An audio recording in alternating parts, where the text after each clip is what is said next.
Hey there, friends. Dave Paulides, can't have missing. That is the producer of the show, the executive producer, the big cheese, Huck L. Berry. You're a good girl. Oh, that's a good girl, yeah. You're a good girl. Yeah, she says, Dad, just stay here all night and scratch me. Yeah, good girl. Today I got a good story for you.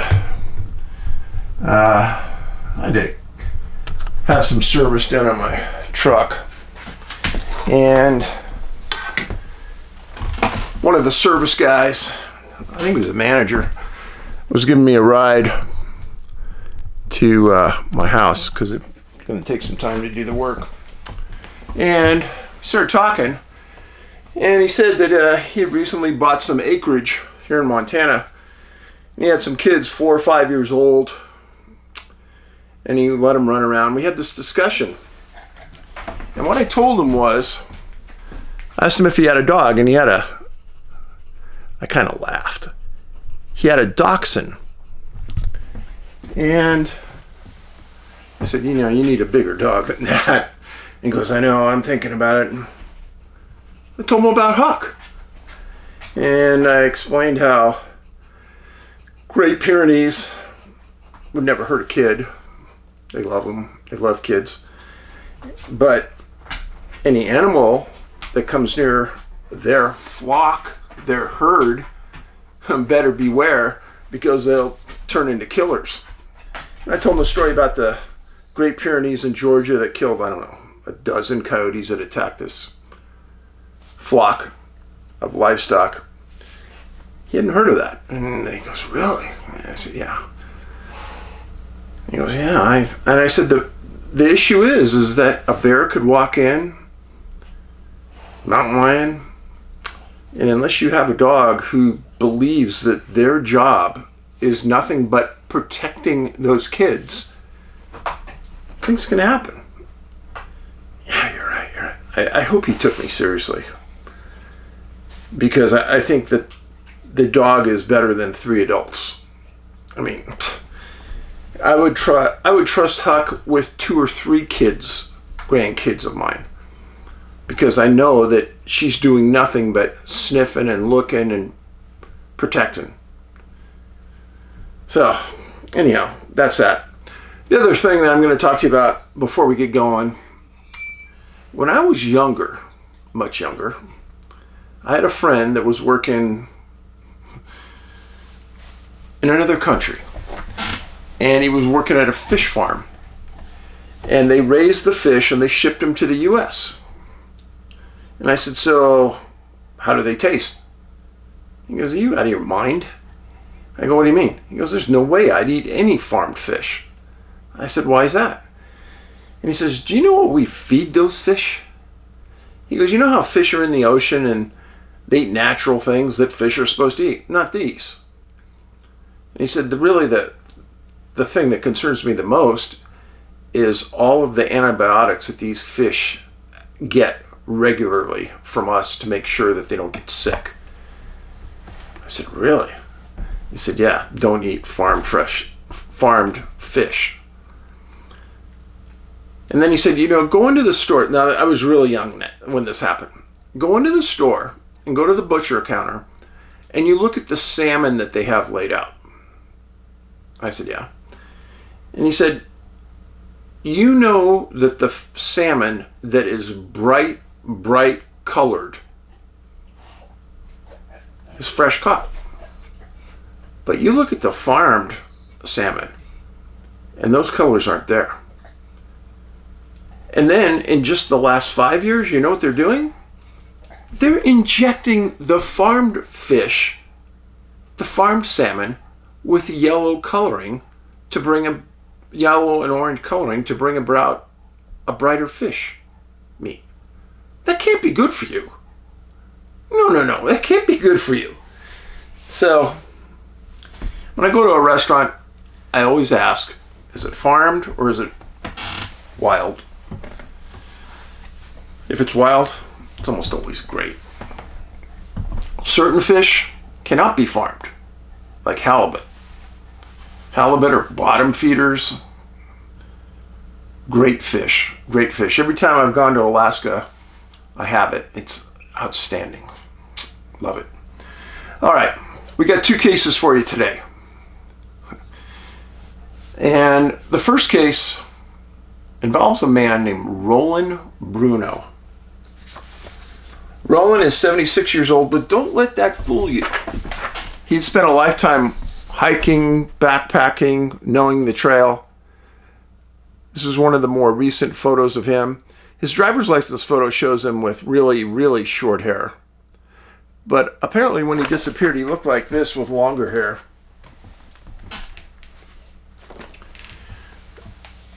Rolin would do things on his own sometimes. Sometimes he'd go with people. Well, he had a long-standing get-together with his family on November 27th, 2019 at a place called Saline Valley Hot Springs in California. He'd always been punctual for the family, always met, never missed, etc. Well, on November 25th or 26th, nobody really knows. Inyo County stated that they were unsure of this date, that Rolin took a hike up a place called Hunter Canyon out of Saline Valley. And the area, as you go further up, has a lot of mines, small buildings that supported the miners. And it was kind of a cool place to go because there was a lot of interesting things to see. So here is Hunter Canyon right here. This is Kings Canyon National Park. Sequoia and Kings Canyon National Park. So just across the highway, across Lone Pine, is Hunter Canyon, which he walked up. Now over in this area, the green means that there's a lot of thick forests. If you go over here, that yellowish means it's pretty dry and there's not a lot of ground cover. Now you go to that area, it's almost like a history lesson when you start walking around mines and you see how they mined back then. And I'm sure he wanted to experience that. And he was going to do it in the spring of 2020. So he told his friends that what he was going to do is he was going to backpack in water and get as far as he could, cache the water, and then come out. Because there was no water up there. Well, nobody knew exactly how far he was going to go. And the trip was for a future trip.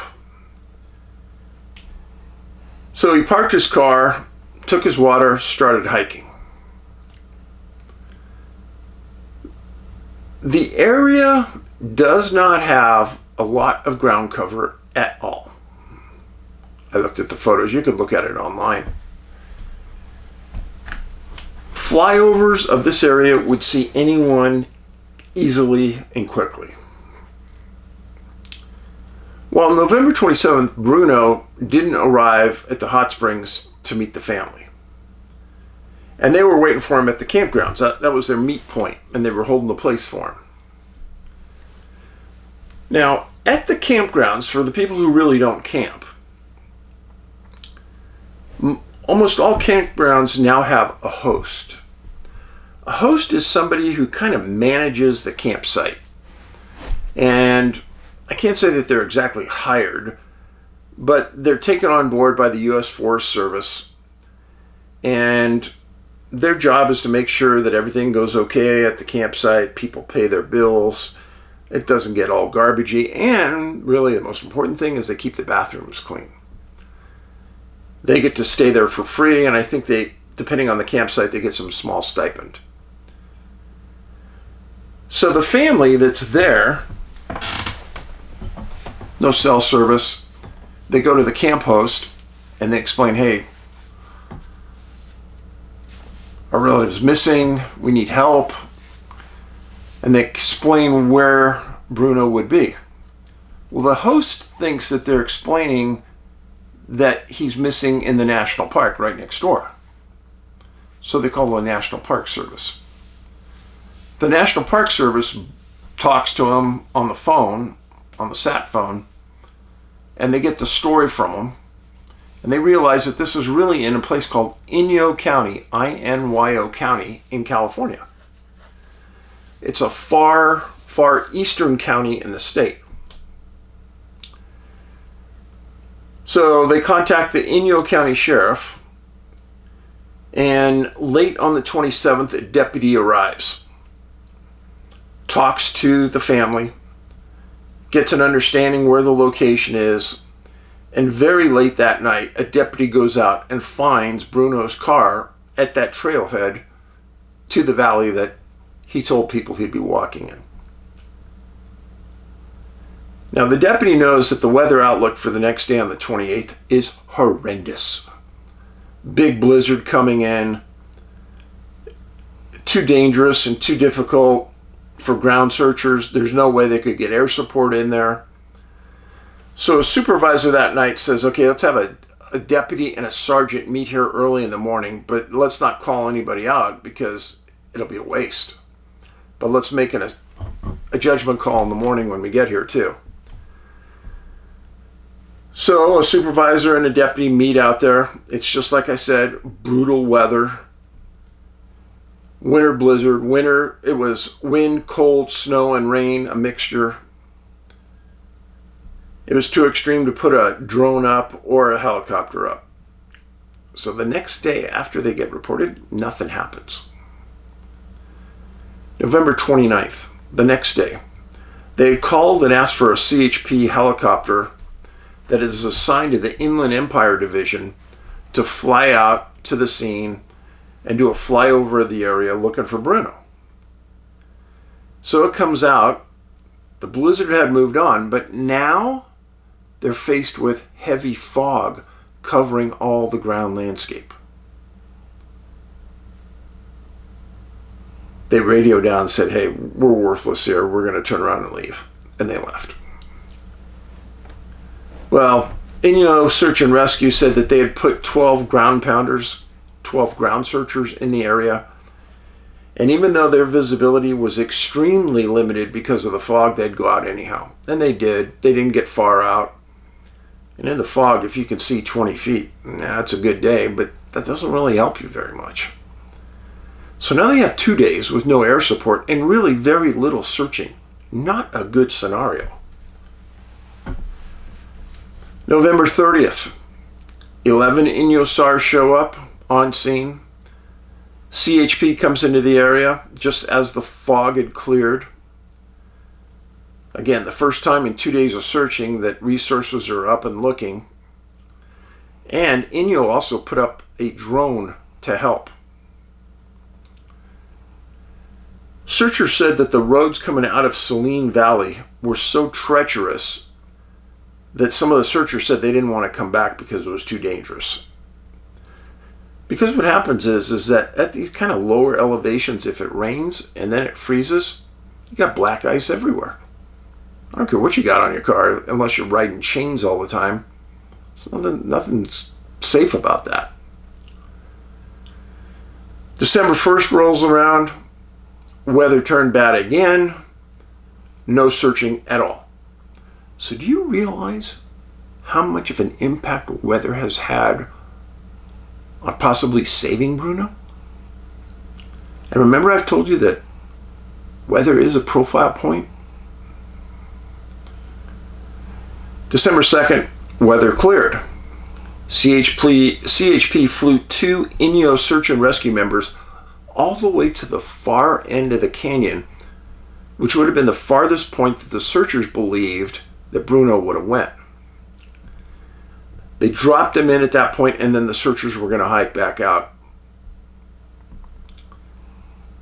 When you fly searchers into an area, it is a huge benefit because you got people starting to hike that are fresh. You don't want to hike in 6 miles and then having to start searching at that point. You're tired, you're hungry, you're thirsty. Takes the wind out of your sails. Well, the area they were in was that area I was talking to you about, with a lot of mining shacks, a lot of ruins. Interesting area. December 3rd, Kern County Sheriff's Office flew 6 Inyo County search and rescue members into the search area that had not been covered before.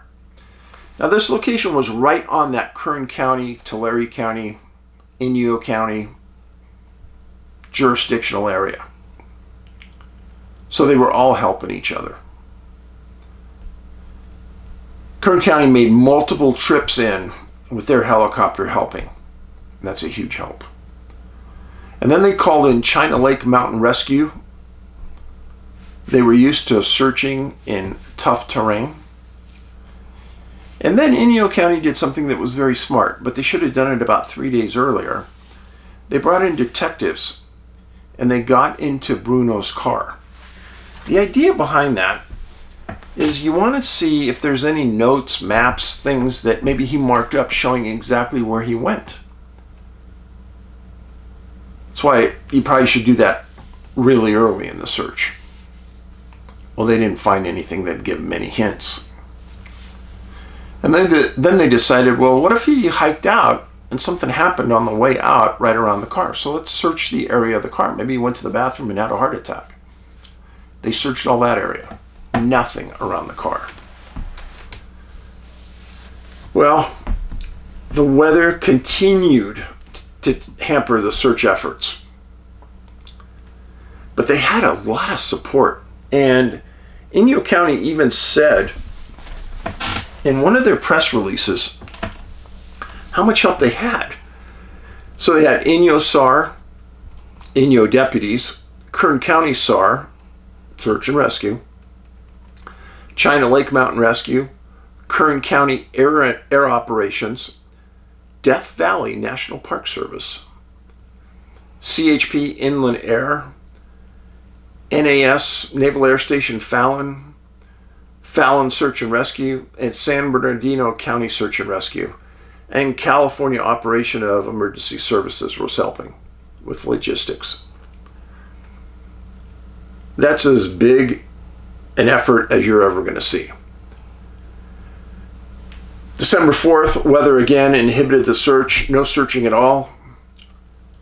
And then on December 10th, Inyo County put out a press release and said that they were going to do limited, continuous searching. Now that's a language that was developed, it's funny, developed by the National Park Service. That's really what they say all the time.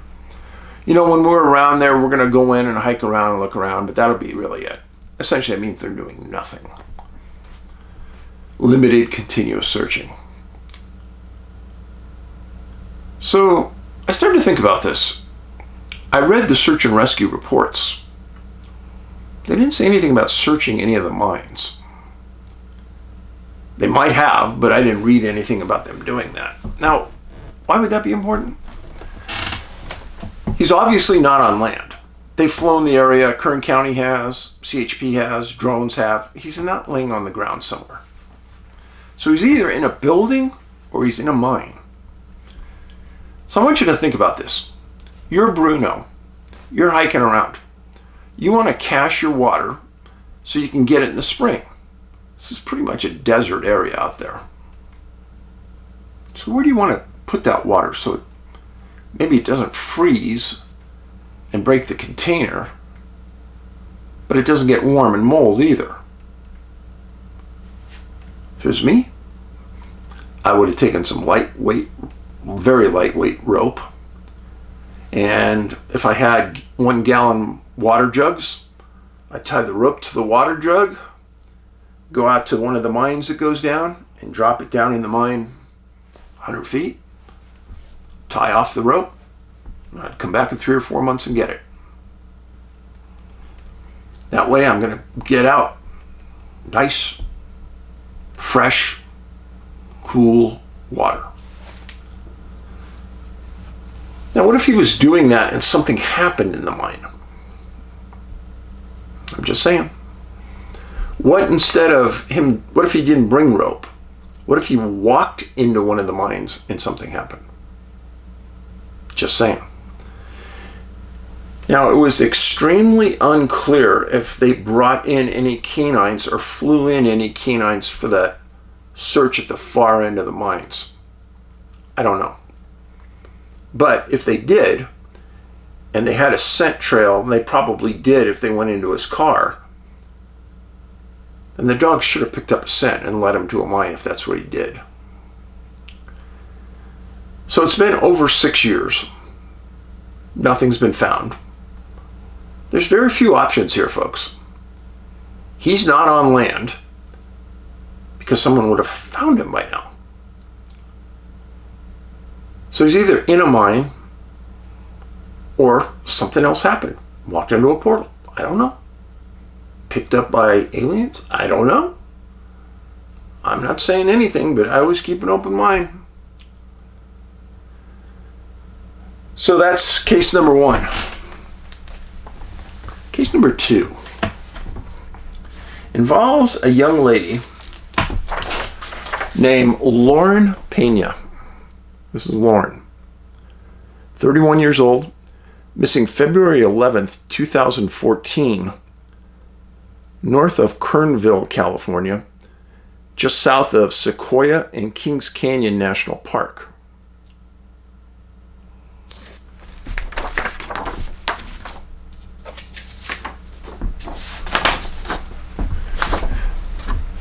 So here's the map. Sequoia and Kings Canyon are up in this area. This is a place called Johnny McNally's Fairview Lodge. It's just north of Kernville. So here's Bakersfield, California. And Fresno's right up here, and Dinky Creek is just up here a little ways as well. If you've been with me for a while, Dinky Creek should ring in your head, right? So Lauren has some time off. She wants to go on the hike in the outdoors. Now this is February, and that is one of the more brutal months to go hiking anywhere in the winter. She lived in a city called Lakeside, California. And that is on the far eastern edge of San Diego County. Kind of a rural area. My guess is if she lived out there, she's pretty comfortable in the outdoors. Now she ends up at this place called McNally's Fairview Lodge. Pretty famous place out in the middle of nowhere. And she drives up, gets out, and she goes up and talks to some of the employees at the lodge. And she says, I was looking at the map. I know there's some trails around here. Can you guys point them out to me and save me some time? And she doesn't say which trail. And they show her a variety of trails and kind of point to them out there. The employees later told investigators that it seemed to them that she wasn't wearing adequate clothing for the winter weather. And they thought that her backpack was small for what she was doing. And nobody knew if she was taking a day trip or a multi-overnight trip.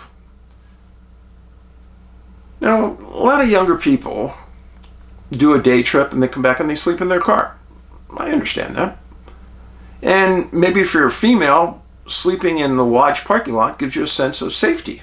I get that too. So maybe that's what her plan was. I don't know. Well, her relatives knew where she'd be going. And when she didn't arrive home on February 10th, they called the sheriffs in that area. So on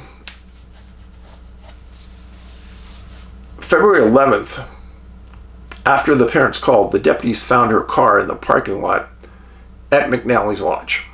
So they got a start point. Deputies get out. They start questioning the employees. Some sent them a gun, yeah. Some of them talked to her. But nobody saw which trail she went out on or what time she went out on that trail. So it was all kind of vague. And it had been a few days earlier, so they weren't even sure the exact day. Now, Tulare County, being completely in the dark about which way she went and on which day, what do? So you're standing at the lodge, and you could do a complete 360. Which way did she go? That's a problem. Searching one trail for one person is extremely hard. Searching a 360 area in the mountains, that dog don't hunt. Well, they did put a helicopter in the air for 2 days, and that's really the only thing I think they could do. And they found nothing. Now, the other choice would have been, now a lot of these rural counties don't have dogs, canines, trained dogs. And to get them into a rural area sometimes is really difficult. So, they never said if they brought a dog. And they never said if they went into her car. But if I had a dog, I would have the doors to that car opened up and I'd put the dog right in the front seat, sniff around. Well, it's been 12 years, and hundreds of people have taken the trails in that area, and nobody has ever found anything. Now, there are bears and mountain lions in this area. She wasn't a big person.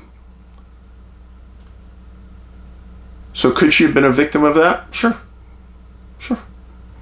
But if you're on a trail and a bear attacks you or a mountain lion, the chances are everything is going to be flinging. Your backpack, your clothes, everything is going to get torn up.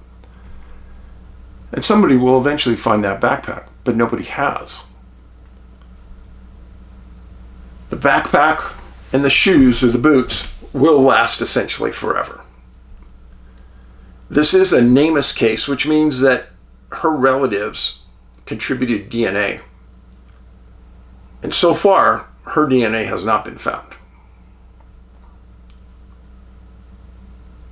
I feel really sorry for her in this because she violated a lot of the basic rules. First of all, entering the woods and not understanding the dangers is sad. First of all, if you're going to do that, you make sure that somebody knows the exact date you're going in and the exact date you're going out. And if you're going to be near McNally's, hey, Mom, when I come out of those woods, I'll go right over to the payphone there and call you and tell you I'm out. That's what you got to do. And Mom, if I'm not out on that date, you call search and rescue. Don't wait. You call them. That's the way the relationship has to be. Or you carry a personal locator beacon. In that area, got to carry bear spray. You have to. And yes, bear spray does work on mountain lions.